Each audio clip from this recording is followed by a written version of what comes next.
Good evening, this is Sergeant Dorr. This is an unclassified information brief on the troop leading procedures.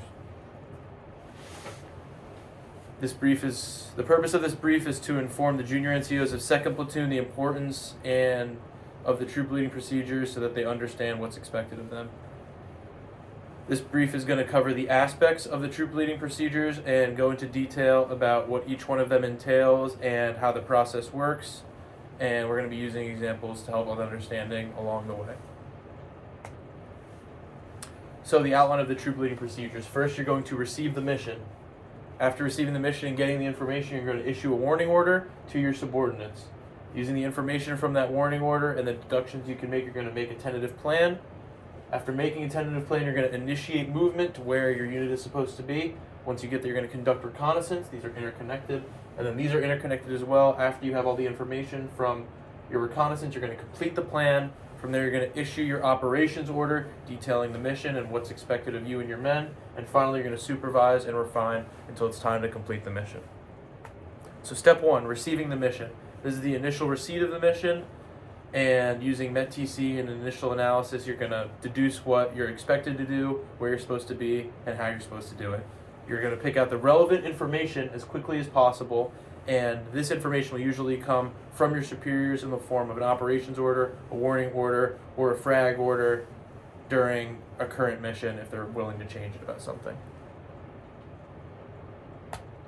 So the warning order, it enables subordinates to begin their own planning and prep, and it is usually given orally in a tactical environment. This is kind of your initial overview of everything you need to know about what you're expected to do. And typically this is going to include the mission, the type of the mission, the general location of where you're expected to be, and this is going to help you create your planning timeline, and this is going to get continually updated as the mission goes on. So if you don't have a lot of information in your first warning order, there's going to be others that are issued to you that will give you more information as you go, helping with your plan, helping with your creation of your op-order.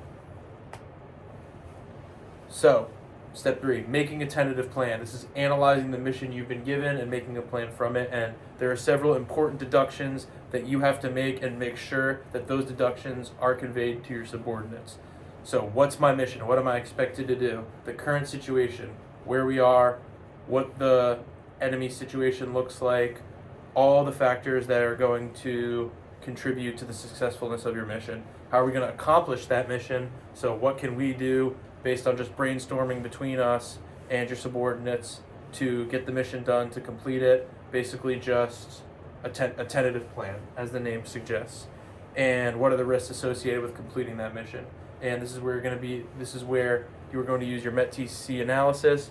So mission, what the commander wants, the enemy sit temp, what the enemy forces look like and who you're going to be up against, terrain and weather. So what the terrain of the area of operation is going to look like, what the weather is going to be like on that day, the troops and support available, who you have to help you, the time available, so the timeline in which your mission needs to be completed, and civil considerations. Are there any civilians or civilian obstructions in the area that are going to hamper your mission?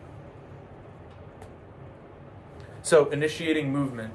This is where you're going to posture your unit for continuing the mission, and this is where you're going to prep to start the mission. And initiating movement can not only be to a new assembly area of operations, battle position. It doesn't have to just be to the AO. It can be executed at any time during the troop leading procedures. If you receive a mission and need to move, that's completely fine. You don't need to do all the steps before initiating movement. As if you need to move, you move. And once you get to where you're supposed to be, then you're going to start your reconnaissance.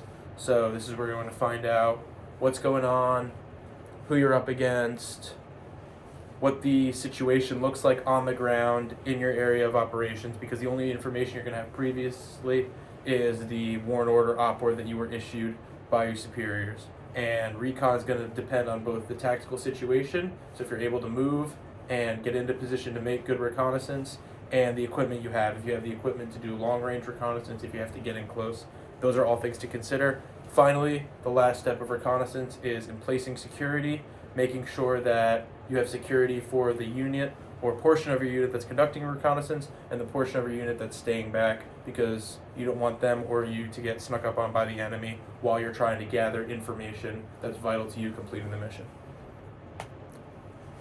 Finally, you're going to complete the plan once you have all the information from your reconnaissance, from the various warlords that you've been issued, and the tentative plan that you made based on what you know.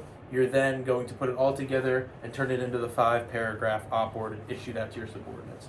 5 paragraphs are going to be situation, so the weather, the enemy, stuff like that, so that you know what you're dealing with, what the outside factors are that's going to affect your mission.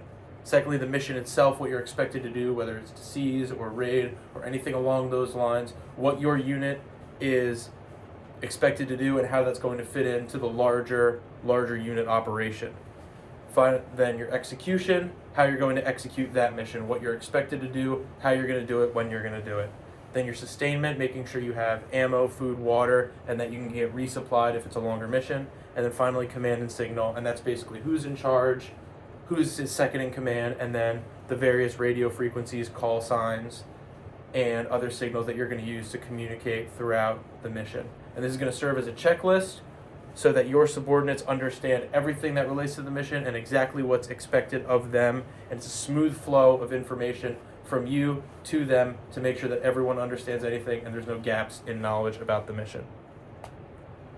Finally, you're going to supervise and refine your plan. And this is where you conduct rehearsals and conduct your PCCs, pre-combat checks, and PCIs, pre-combat inspections, using a checklist similar to this. This is going to be able to make sure that your guys have everything they need to complete the mission, and this is also where you're going to do your rehearsals so that everyone goes through the motions prior to the mission so that they know what they're doing when the time comes to complete the mission according to the op-ord and according to the standard and what they have to do. So finally, conclusion, just a brief overview of everything that we've talked about in this brief. Receiving the mission, issuing the warlord, making a tentative plan, initiating your movement and conducting reconnaissance, and then taking all that information, completing your plan, issuing the op-ord that's going to outline everything that your unit needs to do, and finally supervising that, your men rehearsing the mission and refining the plan before the mission to make sure everything is ready to go when you go to complete the mission that you've been assigned.